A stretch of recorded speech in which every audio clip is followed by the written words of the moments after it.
नमस्कार दोस्तों, आप सभी का बहुत बहुत स्वागत है हमारे इस चैनल। दोस्तों, आज हम श्री राम जी की वनगमन की यात्रा की कथा आपको सुनाएंगे।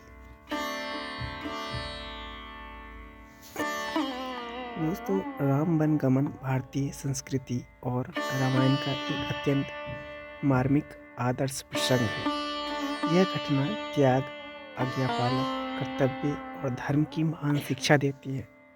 अयोध्या के युवराज श्री रामचंद्र जी को जब 14 वर्ष के वनवास का आदेश मिला, तब उन्होंने उसे बिना किसी विरोध के सहर्ष स्वीकार किया।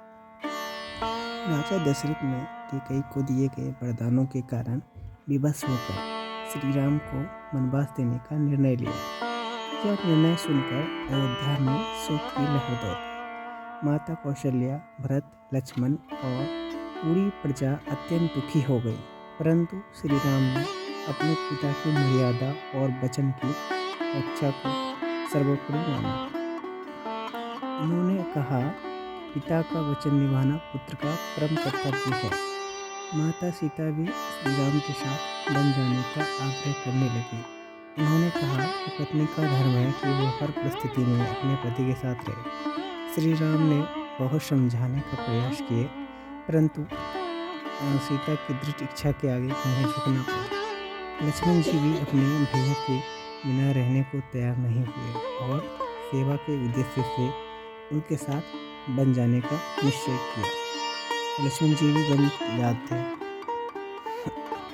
जब श्री राम, सीता और लक्ष्मण अयोध्या से प्रस्थान कर रहे थे, तब पूरी नगरी शोक में डूबी हुई थी और मार्ग में गंगा के तट पर निषाद राज से उनकी भेंट हुई, जिन्होंने श्रद्धापूर्वक उनकी सहायता की। ऋषि वाल्मीकि के आश्रम और चित्रकूट में उनका निवास राम वनगमन के प्रमुख पड़ाव रहे।